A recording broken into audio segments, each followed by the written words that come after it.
Today we're going to be looking at doing a watercolor landscape that we're eventually going to weave at the bottom, inspired by Jessica Pribula, an artist out in Minnesota. And the first thing we want to think about is, what are we going to paint furthest away? So if we're thinking we want to do some mountains or some rolling hills, we're going to do a bit of a jagged landscape, and this part's going to be pretty far away in our background. We're going to do this nice and light with the pencil so that it doesn't really show up. Then the next thing is, we might have, this is way far away in our background, we might have something in our middle ground, so maybe some gently rolling hills, or we might even have some forest or some woods that show up, and we'll do that, like there's little trees kind of popping out here and there. A little bit more bubbly looking than the jagged mountains.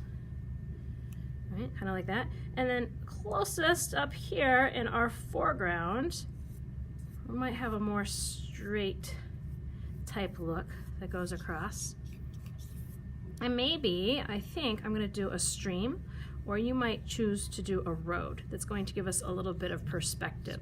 So if we're using perspective, we have to remember our stream or our road's going to be small back here, and it's going to get larger as it gets closer to us, or wider and further apart, kind of like that. And where it crossed over here in the middle, I'm going to erase that extra line, and a little bit on both sides. And then this might be some little rocky outcroppings. So maybe there's some rocks or some bushes that are a little closer to us we can put in here. So now we have our general idea for what our painting for our landscape is going to look like. The next thing we're going to do is we're going to start working with watercolors. We'll be working with liquid watercolors today. A little bit of rubbing alcohol, you never want to drink that, and some salt. We're just using regular table salt. I also have my rinsing cup for my water over here, and I have a fairly large paintbrush because I want this to be nice and loose. Up here in my sky, I want to have some really pretty clouds that kind of fade in and out. So the first thing I'm going to do is I'm just going to get my paper wet. Now, I've left this brush with a little bit of paint in it so you can see where I'm putting the water down. On your paper, if you have a clean brush and clean water, you won't be able to see it. It'll be clear. You'll just have to look sideways at it for it to be shiny. So I'm going to be careful to go along the edges of those mountains. And if your paper likes to absorb the water really fast, then you might have to go ahead and put another layer on there, because we want this to be wet for this to work. You want it to be with the water sitting just a little bit on the surface, because then when we pick up our blue, I'm just going to pick up a little bit, and I tap my paper, it'll start letting the blue do its own work. See how it kind of bleeds out as you're tapping the edges of the paper? And it only works if your paper is really wet. If it's not spreading quite as much as you would like, you can carefully tip your paper a little bit and it'll run those different directions, but you don't want to do it too much. I'm going to do it again down here by my mountains. Now you can see over here, I didn't get my water all the way down, did I? So I can rinse my brush out, and I can just get clean water, and I can go backwards and I can tap it with the clean water, and it'll still soak up into there. Give it a little bit of a scrub to help it out. I can go back and pick up some more. And you're just going to add it and let it spread out and do its own thing with the water. This gives it a very natural look. Again, where you have more water, it'll spread out faster. Might even touch and combine with some of those other places. If it starts drying out like it did over here, I can just get more water in my brush and dab, dab, dab. More water right on top of there. Now, I'm not going to mess with this too much. I don't want it to fill in. I like this watery, flowy look that it has. So once I kind of get it looking like this, I'm just going to leave it. If you still have a lot of it really bunched up, you can get a little bit of table salt and sprinkle it on there. It'll almost make it look like there's little stars in there when it dries. You don't need too much, just need a little bit where it's still wet. And we'll leave that on there until it dries, and then we'll brush it off in a little bit. Now, I can't paint up right next to there yet because, I'm gonna get the salt off. If I touch this to new watercolor, it's just going to bleed into my mountains, and I don't want that to happen yet. So I think I'm gonna skip down here to my woods where my trees are. I'm gonna grab a little bit of green, and I want this area to be darker. So I'm not going to add any water right away. I'm just going to go in with my green and blop, blop, blop, blop, blop. Because trees don't really have a defined growth. Sometimes they're symmetrical, they're the same, like a mirror image, and sometimes they're not. If a branch got snapped off or fell down in a storm. So I'm just going to go blop, blop, blop on the side of my brush. And then where the shadows are, I can even go back and grab some of the blue watercolor while it's still wet. We're doing that wet on wet again, right? And not everywhere, but just in a few places, mostly underneath, right? You're gonna have some shadows in there for the trees, or they might have shadow on the ground. A little bit more sideways like that. So there's my woods back in here. Now, if you're super careful, you can get some rubbing alcohol and you can get a paintbrush, or I have this one in a dropper bottle. If I drop it on, you'll see what happens. See how it starts pushing the paint different directions a little bit? I know it's harder to see on the camera, but it sort of pushes the paint out in other directions, and it'll leave some interesting white spots on there.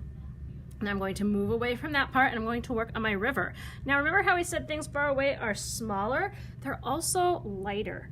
So I'm going to do the same thing where I'm just going to fill this in with water first and get my paper nice and wet. My water's a little blue now since I used so much blue and rinsed off my brush earlier. If your water starts getting too much color in it, you might want to rinse out your water cup and get some fresh water in there so it doesn't distract you from the actual colors you want to use. I'm going to put a couple layers on here just to make sure it's nice and runny. When things are also further away from us, they're lighter. They tend to get darker as they get closer to us. So I'm going to go ahead and just take that straight watercolor down here and blop it on nice and dark where our water flows closest to us. And it might get a little dark along the side, like there's a little ledge in here. And I can leave it swirly, or I can tip it a little bit. Now remember, you want to be careful. You don't want this to run off into your mountains too much. But you can swirl it a little bit and get some of that watery look to it in there now. And I'm not going to mess with this. I don't want to smooth it out. I like it when it's like this. If you want some really deep water, you can always pick up a little bit of purple and put some purple in there too.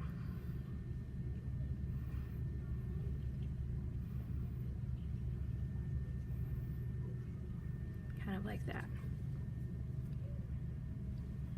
Now, we said that this was sort of going to be like rolling green hills coming at us, right? So I'm going to pick up some straight green along here. I'm going to be careful not to touch over there by my water. I don't want it to get green inside my river.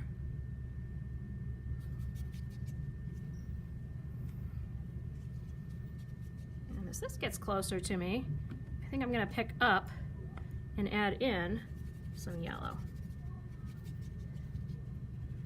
because it's sort of like grasslands, right? And you'll notice that this paper really likes to hold the watercolor. It doesn't like to let go. If you get really good watercolor paper, it'll let you move it around a little bit more. If you don't get, if you get the less expensive watercolor, the economy watercolor paper, it tends to hold onto it and give you lines like this a little bit. I'm gonna switch back to the yellow, put another layer in there. Rinse out my brush.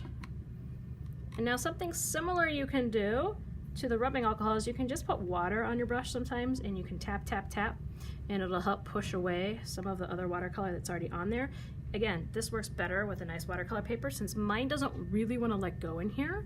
The other thing you can do is you can get some color on it and you can tap in those colors to give it a little bit of texture.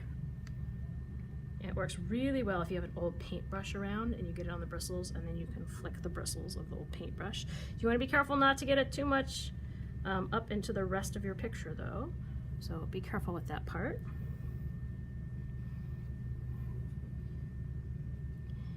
And then I'm going to fill in over here by my woods a little more.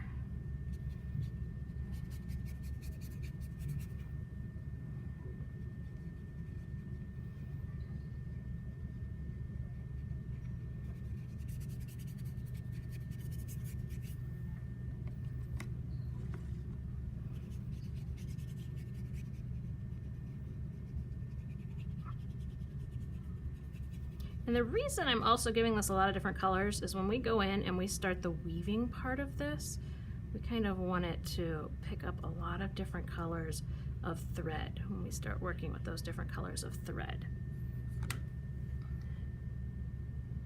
I'm going to go in next to my river now. It's pretty dry. Add a little bit more of that color in there. Now, I haven't used a whole lot of purple yet, and the reason is I want to use the purple in my mountains. And I know you've probably heard that song, right, where they say, "For purple mountains majesty." That's what we're going to do up here in our mountains, and I'm going to do that wet on wet technique with that wash. I'm going to get them wet first, and a lot of my trees have already dried and soaked in to the paper, so I'm able to go back up here and get this paper wet.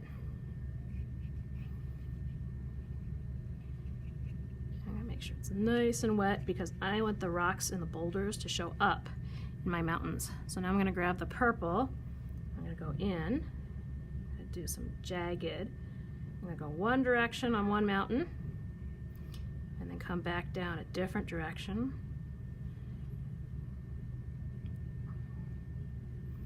And I want to keep most of the color at the bottom because especially if I'm thinking these are like snow-capped mountains, then I want the tops to be white, don't I? Like that. And again, I'm not going to go through and smooth things out. I'm just going to leave it like this. And I'm pretty happy with where this is at. So I'm going to put it on the drying rack and I'm going to come back to it and we'll talk more about the weaving next time.